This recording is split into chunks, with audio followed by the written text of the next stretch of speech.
मंगलू धोबी बिना सोचे समझे यह सोच कर कि दुकानदार की बातों में दम है, अब हम भी मॉडर्न धोबी बन जाएंगे और कम समय में बिना ज्यादा मेहनत के ज्यादा से ज्यादा पैसा कमाएंगे। यही सोचकर मंगलू धोबी अपने गधों को एक धोबी को बेचकर उन पैसों से शहर से बड़ा सा वॉशिंग मशीन लेकर सीधा अपने घर चला आता है। घर पहुंचते ही उस बड़े सी वॉशिंग मशीन को देखने के लिए पूरा गांव मंगलू धोबी के घर पर उमड़ पड़ता है। मंगलू धोबी अपने बेटे बबलू को पैसे देकर हलवाई की दुकान से लड्डू मंगवाता है और सारे गांव वालों को बांटता है। अरे वाह मंगलू, तुमने तो कमाल कर दिया भाई। हमारे गांव में पहली वॉशिंग मशीन है जिसे तुम खुद खरीद कर लाए हो। अब हम लोग भी शान से कहेंगे कि हमारी धोबी हमें मशीन में कपड़े धोकर और सुखा कर देता है। मंगलू धोबी ने हमारे गांव का नाम रोशन कर दिया।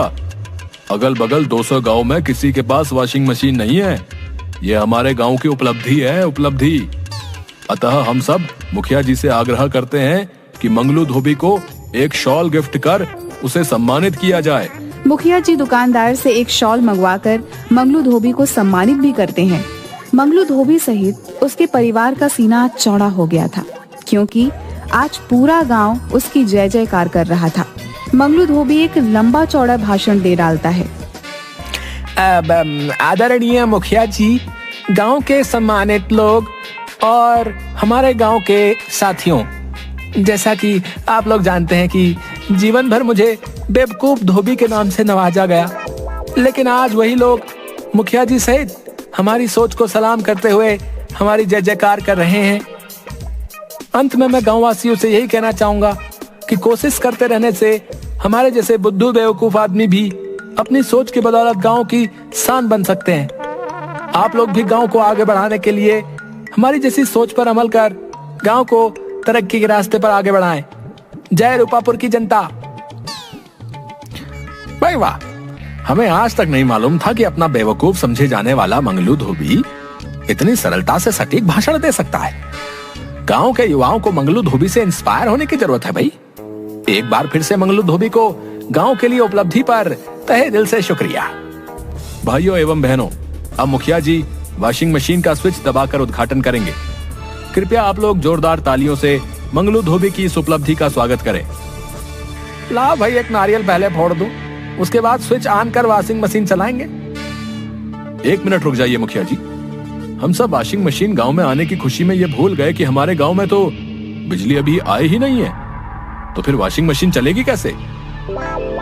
अभी तक जो मुखिया जी और गांव वाले मंगलू धोबी को जो सर आंखों पर उठाए हुए थे, अब उसे महाबेवकूफ, बुद्धू, न जाने क्या क्या उपाधि देकर उसे भला बुरा भी कहने लगे। शीला खटिया पर बैठी सर को पकड़े अपनी पति की बेवकूफी पर उसी को कोस रही थी। भाई, गधा जब घोड़ा बनने की कोशिश करता है तब ऐसे ही सब लोगों के ताने सुनने पड़ते हैं, समझे? मंगलू भाई, एक सुझाव और मान लो, गांव में बिजली ला दो। मंगलू भाई, संभल कर, ये मजाक कर रहा है। क्या हुआ शीला, तुम सर पकड़कर क्यों बैठी हो?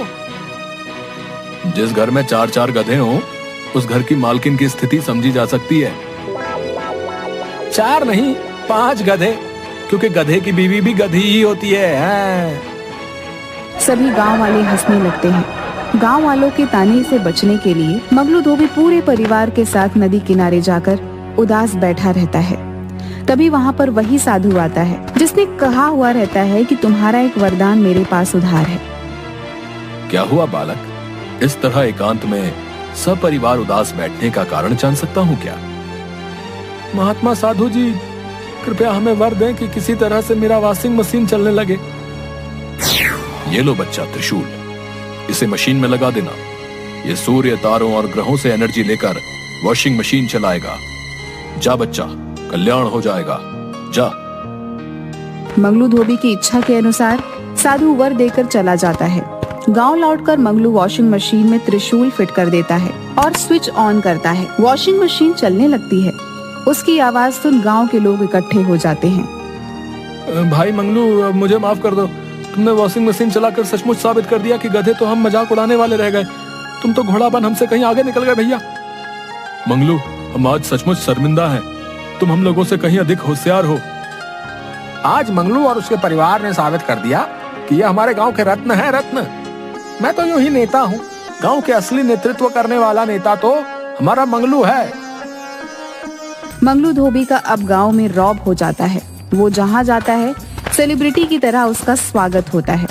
अगल बगल के गांव में उसकी स्पीच सुनने के लिए हजारों की भीड़ लग जाती है। अब गांव के साथ साथ नजदीक गांव के कई रईस परिवार उसके ग्राहक हो जाते हैं और मशीन से धुला कपड़ा पहनने में शान महसूस करने लगते हैं।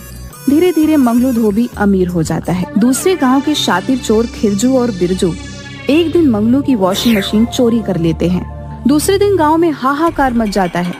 गांव की शान वॉशिंग मशीन की चोरी हो गई थी। कुछ महीनों में फिर से मंगलू के परिवार की स्थिति पहले जैसी हो जाती है। खिरजू, हमने मशीन तो चोरी कर ली, पर ये चलेगा कैसे? साला, हम लोग 3 महीने से इसे चलाने की कोशिश कर रहे हैं। त्रिशूल को लगता है घुमाना पड़ेगा। रुको, आज मशीन हम चला कर रहेंगे। जैसे ही त्रिशूल खिरजू घुमाता है, वॉशिंग मशीन का ढक्कन ओपन हो जाता है और खिरजू एवं बिरजू दोनों को अंदर खींच लेता है और उन्हें गोल गोल घुमाना शुरू कर देता है। अरे बाप रे, अरे कोई बचाओ हमें, अरे अरे उल्टी हो रही है, अरे चक्कर आ रहा है, अरे कोई तो रोको इस मशीन को। अब हम चोरी कभी नहीं करेंगे, बचाओ। खिरजू, तू मुझे दुलत्ती क्यों मार रहा है? अरे मैं क्यों मारूंगा? अरे हमें तो उत्तर दक्षिण पूरब पश्चिम सब एक लग रहा भैया। अरे बस करो मशीन देवता, अरे मैं तुम्हें मंगलू धोबी के यहाँ खुद लेकर जाकर रख दूंगा। अबे बिरजू, तू भी कुछ बोलेगा या सिर्फ मैं ही माफी मांगता रहूं? हाँ, मशीन देता, हम दोनों मंगलू धोबी से नाक रगड़ कर माफी मांगेंगे। चोरी तो दूर, अपना सामान भी 4 बार सोच कर छुएंगे। तभी एकाएक वॉशिंग मशीन रुक जाती है। खिरजू और बिरजू दोनों इलाज कराने के बाद तुरंत मंगलू के घर वॉशिंग मशीन लेकर पहुंचते हैं और उनसे माफी मांगते हैं। दोनों को पुलिस ले जाती है। गांव में फिर से बाहर आ जाती है। मंगलू धोबी की स्थिति फिर से अच्छी हो जाती है, लेकिन और धोबियों की हालत खराब हो जाती है। मंगलू को ये अच्छा भी नहीं लग रहा था। एक दिन फिर वह नदी किनारे से गुजर रहा था कि वही साधु फिर से उसे मिलता है। कैसे हो बच्चा? आपके कृपा से सब अच्छा चल रहा है बाबा, लेकिन अगर हमारी तरह सबका अच्छा होता तो बहुत अच्छा होता। तुम कहना क्या चाहते हो? किसी तरह हमारे गांव में भी बिजली आ जाती तो अच्छा रहता। मैं जानता हूं बच्चा, तुम्हारे जैसा सबके बारे में अच्छा सोचने वाले की ही संसार को जरूरत है। जाओ बच्चा, कल्याण हो। गांव पहुंचने पर उसी समय राजधानी से कुछ इंजीनियर मुखिया जी के पास आते हैं और बताते हैं कि मुख्यमंत्री ने इस गांव को 1 सप्ताह के अंदर बिजली पहुंचाने का आदेश दिया है। 1 सप्ताह के अंदर पूरे गांव में बिजली के खंभे लग जाते हैं और मुख्यमंत्री खुद उस गांव में आकर बिजली का उद्घाटन मंगलू धोबी की वॉशिंग मशीन को चलाकर करते हैं। अब बेवकूफ मंगलू धोबी पूरे गांव का शान बन जाता है